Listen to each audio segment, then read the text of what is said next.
kami ada tim yang besar sanggup untuk membantu kerajaan sebab NGO memang tidak kos untuk membantu kerajaan, khususnya membantu Assalamualaikum golongan gelandangan. warahmatullahi wabarakatuh. Bismillahirrahmanirrahim.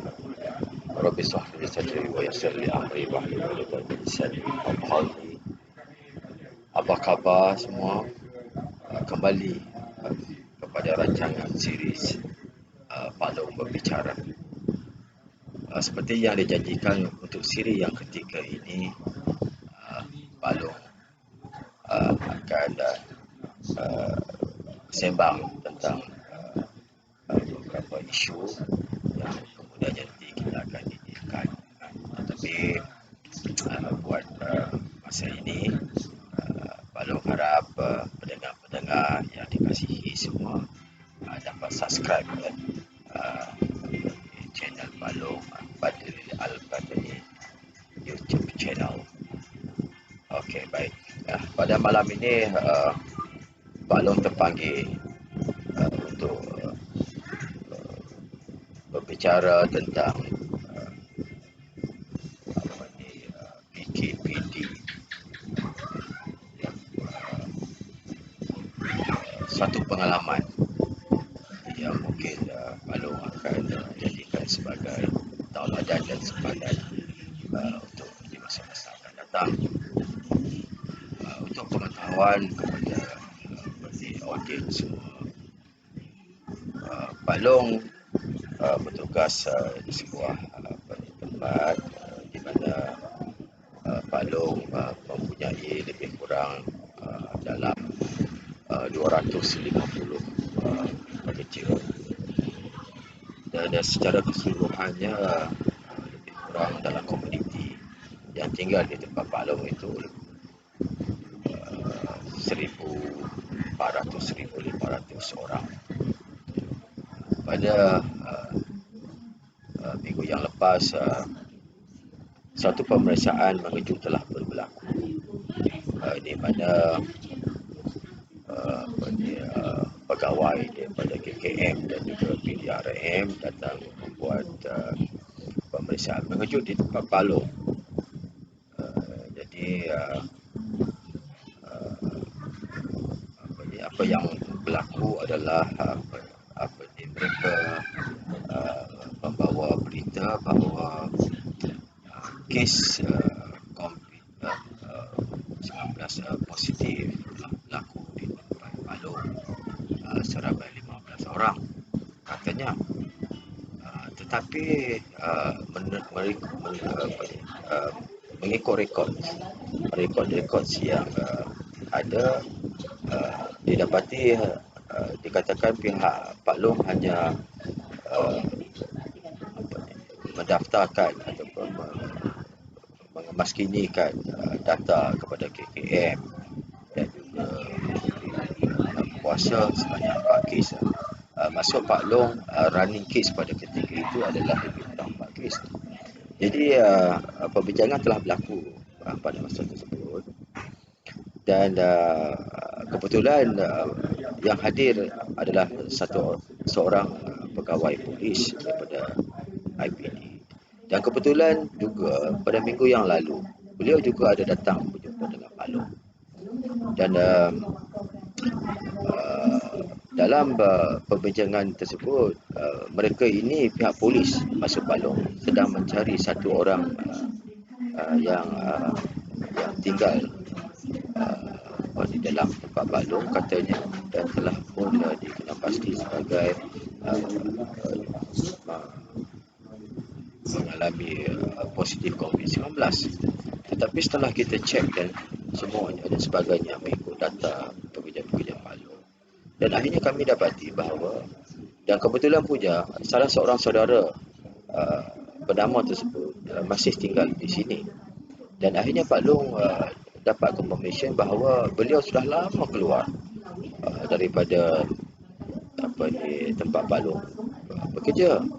Malah beliau telah duduk di suatu tempat yang lain lebih daripada 5 tahun. Tetapi pada kita dapati sebenarnya alamat yang diguna pakai di dalam arsip beliau itu masih tidak dikemaskinikan.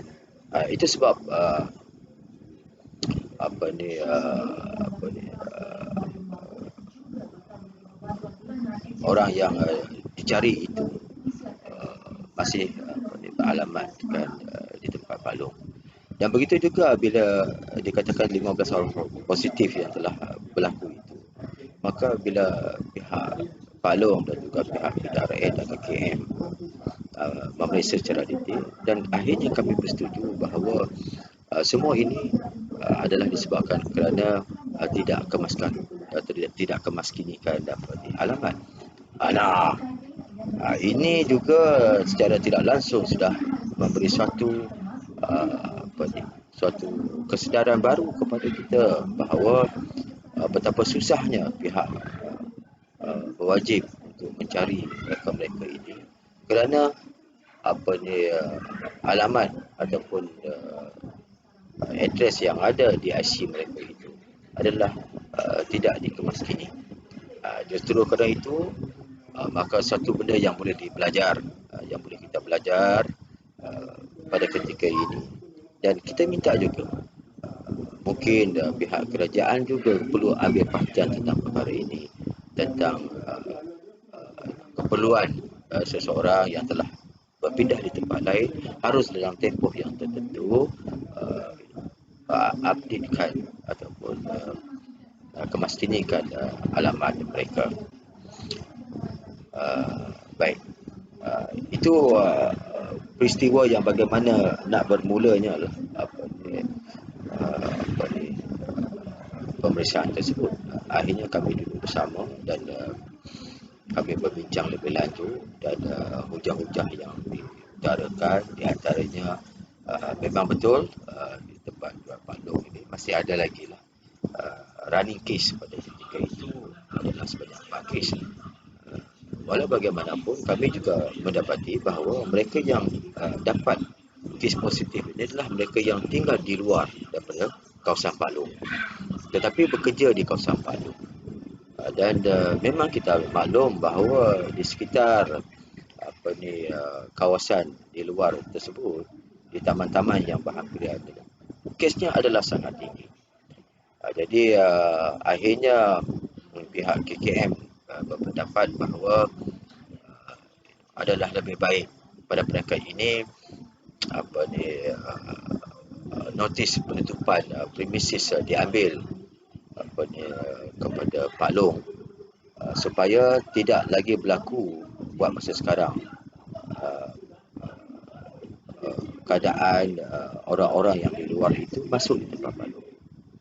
Ya, benar dalam untuk tempoh pendekat Palung fikir ada kebenarannya, dan tetapi persoalannya selepas ini apa yang kita bincangkan, semasa barangkali mungkin bila pihak KKM mengeluarkan notis pakai di bawah akta pencegahan penyakit-penyakit, maka ada sesuatu kuasa yang dibenarkan kepada kita untuk kita menghalang orang keluar masuk daripada tempat kita. Sesungguhnya memang benar kita sudah mempertingkatkan secara maksimum, iaitu keluar masuk itu harus nama mereka itu diregister, pendaftaran harus dibuat, kemudian menggunakan manual ataupun menggunakan MySejahtera. Tetapi pada pandangan Palung, dalam tempoh penutupan ini, maka bolehlah kita memastikan tiada keluar masuk yang berlaku secara total. Tetapi bagaimana pula sekiranya selepas penutupan ini berakhir? Palung berpendapat bahawa Palung tidak mungkin ada kuasa untuk menentukan, walaupun tempat Palung ini boleh dianggap sebagai private, tidak dapat menghalang kemasukan orang ramai keluar dan masuk, hanya sekadar membuat pendaftaran melalui MySejahtera dan sebagainya. Namun untuk kita menyekat secara total kepada pergerakan mereka itu tidak dibenarkan oleh undang-undang. Maka itu antara perkara-perkara yang mungkin barangkali pihak KKM, PDRM dan even untuk peringkat Pak Long sendiri harus memikirkan cara yang terbaik untuk kita membendung penularan COVID ini. Baik. Seterusnya apa yang pada malam ini apa yang Pak Long nak bincang, bagaimana kesannya bila uh, bila tempoh bila kuasa PKP PKPD secara dasar dikuatkuasakan di secara tempat. Sebagaimana Pak Long katakan tadi pada peringkat awal, pada peringkat awal soal kita menjaga keluar masuk orang awam sangat baik, tidak ada masalah. Tetapi bagaimana pula kesannya? Kesannya kesihatan mental kepada pekerja-pekerja yang ada di tempat Pak Long. Kita harus faham bahawa setiap pekerja ini mempunyai tahap kesihatan mental, daya bertindak kepada kesihatan mental itu berlainan. Ya, ada orang yang boleh mengharungi perkara tersebut dengan baik, ada yang tidak boleh dan sebagainya. Maka apa yang boleh berlaku, ini memberi suatu perkara yang Pak Long sendiri nampak dengan mata kepala Pak Long. Walaupun pada dasarnya pihak syarikat dengan tutupan operasi harus membayar minimum gaji yang minimum kepada pekerja. Tetapi harus diingat di kalangan pekerja-pekerja ini, mereka ini bukannya meletakkan matlamat hanya pada tahap gaji yang minimum. Mereka ini mempunyai tanggungjawab yang lebih besar, barangkali kepada keluarga mereka. Barangkali selama ini gaji mereka adalah pada tahap RM2,000, RM3,000 ataupun RM4,000 satu bulan. Maka ini juga memberi kesan kepada pekerja-pekerja Pak Long. Jadi apa yang berlaku sepanjang, alhamdulillah, Pak Long telah pun Pak Long telah tempoh penutupan itu berlaku tidak lama, hanya melibatkan masa lebih kurang 4 hari. Sebabnya pihak Pak Long dan juga pihak PDRM, KKM telah pun berjaya dengan segera mengamalkan semua show-show tambahan yang diberikan oleh KKM, kemudian dengan kawalan yang sangat baik oleh pekerja-pekerja Pak Long. Mereka dengar cakap, duduk di rumah, tidak keluar. Dan pada masa sama juga akhirnya perkara yang paling penting, semua pekerja-pekerja di bawah Pak Long telah pun menjalani PCR, testing untuk COVID-19 dan keputusannya adalah negatif. Semuanya negatif. Alhamdulillah. Ini bermaksud bahawa pihak Pak Long dan juga tim pengurusan telah pun berjaya mengekang pemasukan penularan COVID daripada di sebelah luar tu masuk dekat kawasan Pak Long. Jadi alhamdulillah, dan bila berlaku perkara yang sedemikian, maka dengan segeranya tempoh penutupan itu diangkat semula. Tetapi pada hari ini apa yang Pak Long nak cerita, bagaimana Pak Long harus menyedarkan semua orang di peringkat pekerja. Banyak sesi-sesi penerangan yang terpaksa dibuat dalam tempoh tersebut, terutama sendiri. Sebab Pak Long fikir bahawa kesedaran atau awareness yang macam mana Pak Long cerita di dalam siri yang pertama dan ada juga yang pada siri dalam siri yang kedua, sangat penting. Sekadar awareness saja masuk tadi. Langkah yang pertama adalah kesedaran, kemudian diikuti dengan ilmu. Maka ilmu ini harus kita berikan kepada mereka. Kita terangkan kepada mereka apa yang sedang berlaku dan bagaimana kita nak mengatasinya, dan setakat mana keadaan konflik itu sebenarnya sedang merebak di kawasan kita dan di kawasan di luar. Bagaimana kita nak melindungi diri kita maupun keluarga kita. Jadi semua perkara ini sedang ataupun berperang diminda pada tahap emosi kepada setiap pasukan manajemen, pasukan pengurusan Pak Long maupun kepada di peringkat pekerja-pekerja. Itu sebab langkah yang segera harus diambil untuk kita. Yang pertama, macam Pak Long katakan tadi, kalaulah ini terjadi di tempat hampa semua pun, yang pertama harus berlaku kesedaran itu. Yang kedua, kita mesti memberi maklumat yang tepat. Yang ketiga, bagaimana kita nak mengatasi masalah sekiranya ada. Seumpamanya kalau kita rasa macam stres, kita sudah rasa macam tekanan, kita rasa macam gelisah, kita rasa macam kita rasa takut, dan berbagai-bagai lagi lah.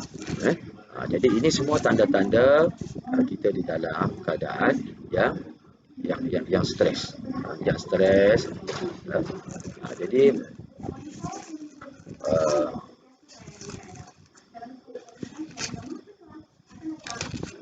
jadi sepanjang 3 hari 4 hari selain daripada maklumat terkini yang kami sampaikan dalam bentuk Pak Long tubuhkan WhatsApp group di kalangan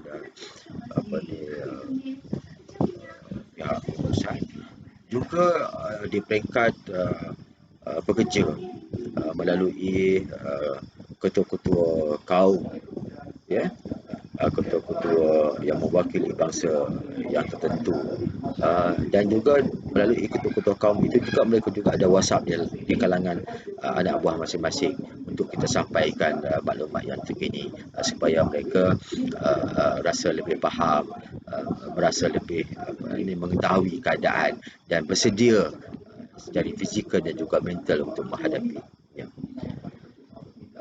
Begitu juga Pak Long juga bercerita juga tentang ataupun sampaikan juga, walau sebab kita kena buat home quarantine, kita tidak dibenarkan untuk bergerak ke sana ke sini.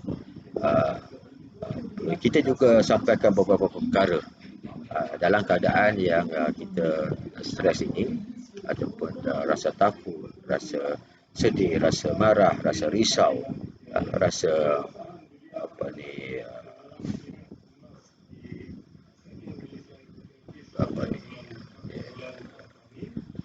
stres ini, maka kita juga bagi tahu bagaimana sekurang-kurangnya cara yang paling mudah kita nak tenteramkan hati kita. Di antaranya apa yang Pak Long katakan kepada mereka ataupun Pak Long sampaikan kepada mereka melalui WhatsApp dan sebagainya. Yang pertama, kita kena ada di rumah masing-masing, masih lagi kita boleh lakukan relaxing activity, contoh beriadah secara ringan, berlari setempat, berjalan-jalan di keliling di dalam rumah kita sebagainya. Kalau kata ada main indoor game, something macam tu. Jadi semua perkara ini jangan kita stop. Sebab kalau kita stop benda ni, dia mungkin memberi lebih tekanan kepada diri kita. Yang kedua, barangkali daily routine. Biasanya yang menimbulkan rasa perasaan stres, takut dan sebagainya ini bila kita sudah kita kata menyimpang daripada rutin. Sebab itu perkara yang paling penting, kita seharusnya melakukan rutin yang sama. Cuma tinggal lagi apa yang boleh dibuat melalui rutin yang sama itu. Tetapi mana-mana yang tidak boleh dibuat, contohnya ini keluar daripada kawasan tempat kita, kawasan lain misalnya disebabkan PKPD, maka kita perlu gantikan dengan cara lain.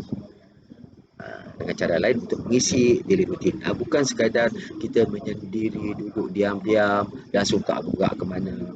Jadi semua ini kelak akan memberi lebih banyak tekanan pada diri kita. Yang ketiga, pemakanan yang baik, yang sihat. Sebab stres ini melibatkan tubuh badan kita. Walaupun dia berbentuk emosi yang akhirnya memberi tekanan ataupun kepada badan kita.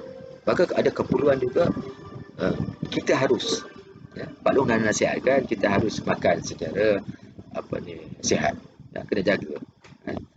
Yang keempat, dapatkan tidur yang cukup. Ini juga mustahak untuk badan kita. Macam mana Pak Long kata tadi, ada kaitan dengan pemakanan tadi, ya. Kemudian stay connected. Stay connected ini maksudnya tadi kita harus terus berhubung di antara satu sama lain. Walaupun secara tidak dibenarkan secara fizikal, maka kita ada banyak sekarang media sosial yang kita ada, melalui WhatsApp, contohnya Facebook, Zoom, macam-macam kita boleh buat sekarang untuk kita berhubung dengan orang lain atau rakan kita, saudara-saudara mara kita, ibu bapa kita contohnya. Maka teruskan supaya kita tidak merasa bahawa kita keseorangan, supaya kita tidak rasa kita keseorangan. Seterusnya mungkin stay be informed. Stay be informed ni maksudnya macam Pak Long cakap tadi. Maka semua maklumat-maklumat yang baik itu kita faham apa sedang berlaku. Tetapi jangan over, ya. Jangan terlebih. Kalau kita terlebih, di antara contohnya kita melayan media masa ni terlebih sangat, kita dengar orang duk cakap pasal mati sana mati sini sebagainya. Kalau kita sendiri tidak cukup kuat, maka ini juga akan memberi kesan kepada kesihatan mental pada diri kita. Baik, ya. Itu di antara apa yang secara pengalaman Pak Long sampaikan ataupun jalani untuk tempoh hampir seminggu ini kepada orang-orang Pak Long, supaya Pak Long tidak mahu berlaku stres ataupun tekanan kepada mereka, dan akhirnya mereka ini membuat sesuatu di luar jangkaan. Walaupun perkara ini masih lagi berjalan, Pak Long nampak keadaannya adalah sangat terawal, dan Pak Long tidak ada nampak banyak sangat tanda-tanda stres yang kronik berlaku di kalangan tim Pak Long. Dan alhamdulillah, bersyukur kepada Allah. Sebab itulah Pak Long pada siri Pak Long berbicara pada siri yang ketiga ini, Pak Long nak berkongsi tentang ini. Mudah-mudahan sedikit sebanyak kita dapat mengamalkan ataupun kita boleh buat di tempat lain sekiranya kita menghadapi perkara yang sama. Baik. Seterusnya, hari ini Pak Long fikir kita pun sedang menanti sama ada PKP yang ketiga ini barangkali mungkin disambung di atas sebab-sebab. Pada percaya target yang pertama itu kes di bawah 4,000 itu sudah pasti kita tidak mencapainya, maka barangkali PKP 3 akan terus bersambung. Yang seru kerana itu, Pak Long nak sarankan supaya hamba-hamba semua, kalau ada sebarang masalah ataupun isu ataupun rasa baik, apa juga rasa yang tak sepatutnya kita rasa lah. Maksudnya kalau dulu kita tak rasa macam tu, sekarang kita rasa macam tu, yang lebih bawa kepada keadaan negatif, maka berhubunglah dengan rakan-rakan sebaya yang boleh bersembang antara satu sama lain. Kemudian kalau kata lebih berat lagi, mungkin di antaranya di bawah Jabatan Kebajikan Masyarakat, di bawah talian kasih 15999, ataupun boleh kontak dengan Pak Long melalui nombor telefon Pak Long ataupun tulis di bawah uh, Pak Long berbicara apa ni, dan insya-Allah kita dapat berkongsi, kita tengok bagaimana kita dapat cuba nak membantu supaya kita tidak menghadapi masalah kesihatan mental. Kena ingat bahawa kalau dulunya kita tidak sangat memberi perhatian kepada perkara ini, tetapi semenjak ini sebagaimana yang semalamnya Pak Long dengar even di dalam TV kan, Datuk Seri Rina mengatakan bahawa malah befriends NGOs dan banyak lagi lah NGOs lain yang ada kaitan dengan pekerja sosial maupun kaunselor mengatakan ada data menunjukkan bahawa berlakunya kenaikan yang sangat tinggi, hampir-hampir kalau melalui talian yang yang bercerita tentang masalah mental, masalah dari segi kekerasan rumah tangga maupun dari segi finance ya. Malah ini ada dah masalah bunuh diri. Banyak pengadu-pengadu ataupun penerima bercerita tentang hajat menghadapi yang semacam ini. Tolong, kalau ada rasa-rasa perasaan yang semikian, tolong cari bantuan dengan segera. Malah Pak Long sudi mendengarlah, sebab Pak Long pun sekarang ni adalah kaunselor pelatih. InsyaAllah Pak Long akan cuba untuk membantu semua rakan-rakan yang ada di luar sana, dan sama-sama kita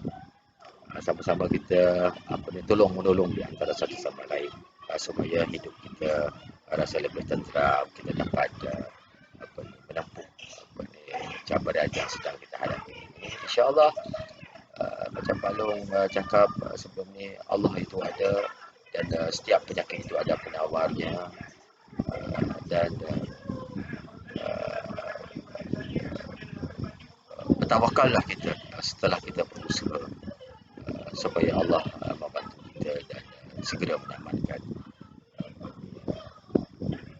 pandemik COVID-19 yang sedang melanda ini. Jadi itu saja.